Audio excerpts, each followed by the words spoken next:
This one's kind of special because, I got some history with this family. And I sometimes tell the story that the only time I ever got bit by a dog was visiting this lady. So Pat Kobler, would you come up here so I can embarrass you sufficiently?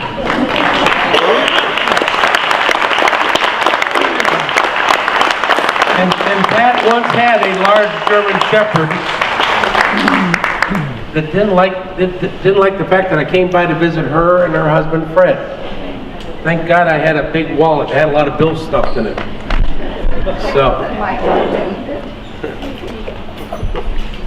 So let me tell a story about Pat. And I won't tell those stories that get everybody embarrassed, but Pat's one of those people that when we have something to do in the department that's a little bit out of the ordinary, we either go to Pat or Pat comes to us. And one of the things she does for us, for instance, is we get a lot of requests for people from the committee who want to do ride-alongs, and we like to honor all those ride-alongs.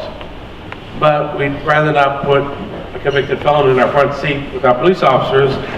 So all those requests go to Pat, and she has a process that she goes through, and she verifies all those. That's probably the little job she has. She then also, we changed back with council's help and saved a chunk of change. And there was a gentleman here, I don't know if he's still here or not, when we changed our sex offender notifications from when we got away from mailing out letters. Because depending on where you lived, you could literally get 8 letters in the mail. Because it just happened where all those circles crossed.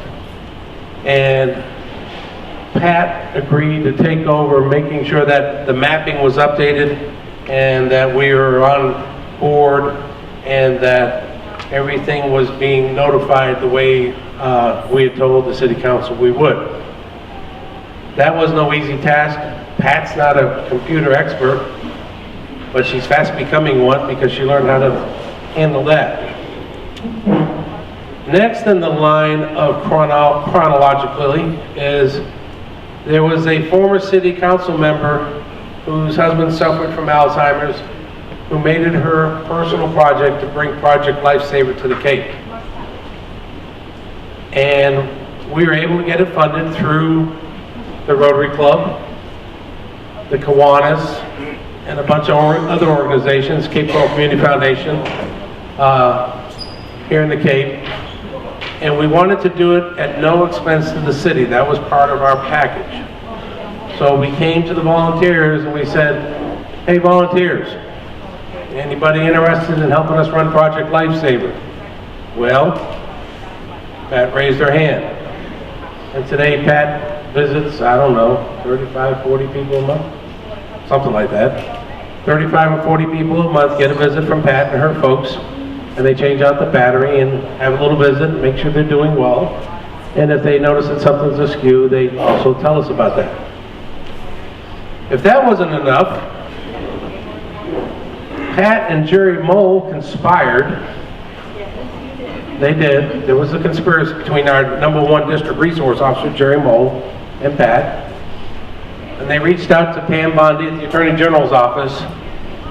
And they asked the Attorney General's office, hey, we've noticed there's this thing called Seniors Against Crime. But we also noticed there's none in Southwest Florida. Can we have a chapter in the Cape Coral Police Department? And the Attorney General's office agreed, which, by the way, I think we're the only police department that has one. Because mostly they fall in the sheriff's departments because they take the political fodder away from them.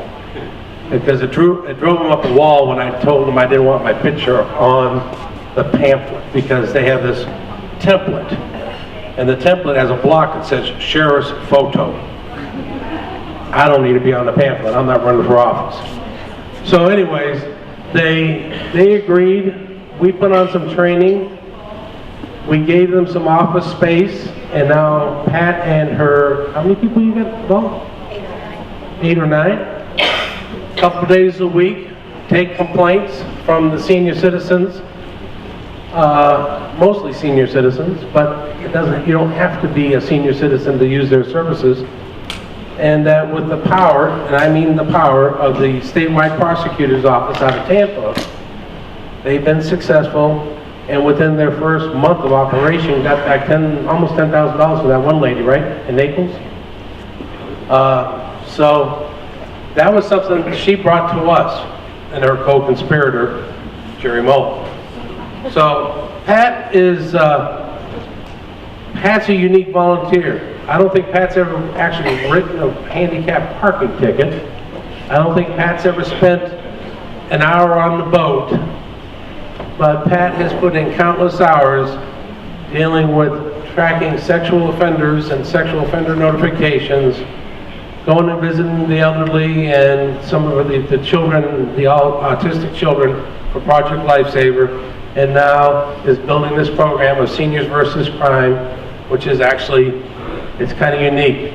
It's in our building, it's staffed with our volunteers, but in reality, technically, it is a program of the Attorney General's office.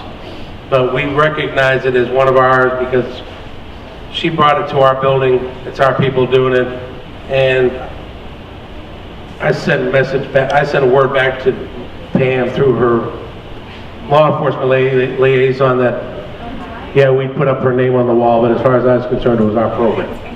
So I can't say enough about Pat.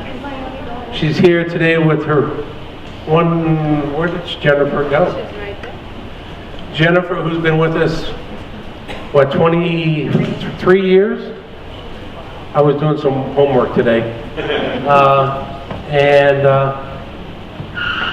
Pat's husband, who left us way too early, spent 20 some odd years with us prior to returning back to the Sheriff's Department, where he finished up another 10 or so years, I think.